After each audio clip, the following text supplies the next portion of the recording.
नमस्कार, मी प्रभाकर लुंडे, खडतार प्रवास वर्तमानपत्राचा तथा खडतार प्रवास यूट्यूब चॅनलचा मुख्य संपादक। आज आपण कृषी उत्पन्न बाजार समितीच्या भाजी मार्केट मधला हा तिसरा पार्ट आपण करत आहोत। या तिसऱ्या पार्ट मध्ये आपल्याला शेतकरी निवास कृषी उत्पन्न बाजार समितीने बांधलंय असं आडतीवाल्यांना सांगितलं आणि हे शेतकरी निवास आहे। हे कसल्याच प्रकारचं चालू नाही, बंद अवस्थेमधलं आहे आणि हे कुणाला तरी किरायाने दिले असं कळतंय, पण बंद अवस्थेमध्ये असते। हे कृषी उत्पन्न बाजार समितीचं हे शेतकरी निवास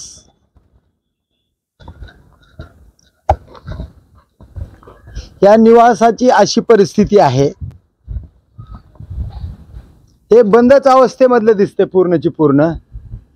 आणि या शेतकरी निवासाच्या माध्यमातून शेतकऱ्यांना या ठिकाणी मुक्काम करणे, राहणे ह्या व्यवस्था करणं गरजेचं आहे।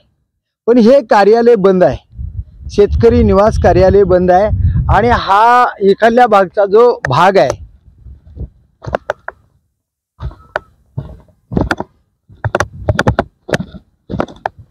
हा भाग हे नवीन गाळे बांधलेला आणि हे शेतकरी निवास एकाल्या बाजूने हे नवीन गाळे बांधलेले। आणि या कृषी उत्पन्न बाजार समितीच्या मार्केट यार्डला कसल्याही प्रकारची संरक्षण भिंत नाही। हे दाखव, कसल्याही प्रकारची संरक्षण भिंत नाही, कंपाऊंड वॉल संरक्षण भिंत। तर हा गणेशनगरचा भाग आहे। या गणेशनगरच्या भागामधले जे रस्ते आहेत छोटे मोठे, हे रस्ते या ठिकाणाहून डुकर, जनावर, कुत्रे या मार्केटमध्ये येतात, म्हणजे संरक्षण भिंतच नाही।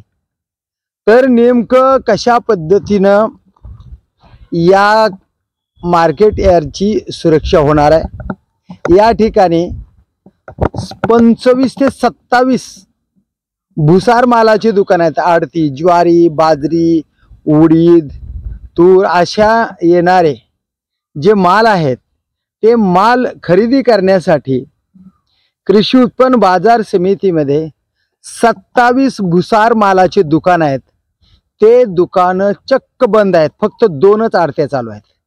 बाकीचे सगळे व्यापारी आपला व्यापार चलत नाही, आपण अडचणीत आहोत। या ठिकाणी कसलीच सोय नाही, रोड नाही, नाल्या नाही, लाईट नाही, शेतकऱ्याचं शेतकरी निवास नाही, कंपाऊंड वॉल नाही, शेतकऱ्यासाठी जे भाजीपाला ठेवण्यासाठी जी ओकारा पाहिजे ती ओकार नाही। या सगळ्या गोष्टी या ठिकाणी कमतरतेमध्ये आहेत।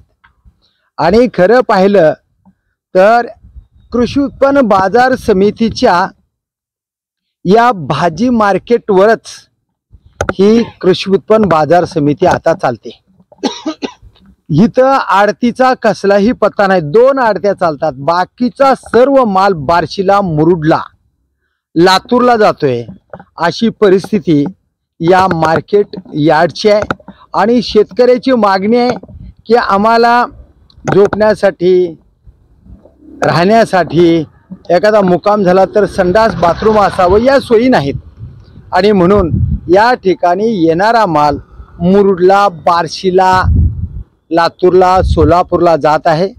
आणि हे जर रोखायचं असेल आणि खरंच उस्मानाबाद, धाराशिव कृषी उत्पन्न बाजार समितीचा कायापालट करायचा असेल, सुधारणा करायची असेल, तर इथं जातीनं लक्ष आज भाजपाच्या ताब्यात ही कृषी उत्पन्न बाजार समिती आहे। या समितीचे सभापती आणि राणा जगदीश सिंह पाटील या तालुक्याचे, जिल्ह्याचे भाजपाचे नेते, कारण त्यांच्या ताब्यात ही कृषी उत्पन्न बाजार समिती असल्यामुळे त्यांनी लक्ष देणं गरजेचं आहे। आणि या सोयी सवलती उपलब्ध करून देऊन कृषी उत्पन्न बाजार समितीला गती आणणं गरजेचं आहे, तरच धाराशिव जिल्ह्याचं परिवर्तन होऊ शकतं. कारण या ठिकाणी पैशाचा स्रोत आहे आणि पैसा इथून उपलब्ध होत आहे. आरतीच्या माध्यमातून असेल, मार्केटच्या माध्यमातून असेल, विविध क्षेत्राच्या माध्यमातून असेल. आता हे मागचे गोडाऊन बघा, हे सगळे गोडाऊन बंद आहेत. आता गोळ्या बिस्किट विकण्यासाठी हे गोडाऊन किरायाने दिलेलं असं कळत आहे. नेमकं कशासाठी वापरतात, काय वापरतात काही माहीत नाही. एवढी जागा मोकळी असताना जर कृषी उत्पन्न बाजार समितीला याचा फायदा घेता येत नसेल, ते बघा हे शिवाजी महाराज प्रवेशद्वार आडत लाईनचं कृषी उत्पन्न बाजार समितीचं रोडच नाही आतमध्ये येण्यासाठी. या ठिकाणी जर सोयी सवलती राबवल्या गेल्या तर निश्चितच कृषी उत्पन्न बाजार समितीचं कल्याण होऊ शकतंय, परिवर्तन होऊ शकतंय. तर बघूया येणाऱ्या काळामध्ये राणादादा या कृषी उत्पन्न बाजार समितीकडे कसे लक्ष देतात ते, आणि शेतकऱ्याची व्यापाऱ्याची कशी सोय करतात ते येणाऱ्या काळातच. मी प्रभाकर लोंढे, खडतार प्रवास वर्तमानपत्राचा तथा खडतार प्रवास यूट्यूब चॅनलचा मुख्य संपादक. या चॅनलला सबस्क्राईब करा, शेअर करा, लाईक करा, बेल आयकॉनचे बटन दाबा आणि समाजहिताचे जनहिताचे व्हिडिओ पाहण्यासाठी खडतार प्रवास यूट्यूब चॅनल सबस्क्राईब करा. धन्यवाद. धाराशिवकर. जय हिंद, जय महाराष्ट्र.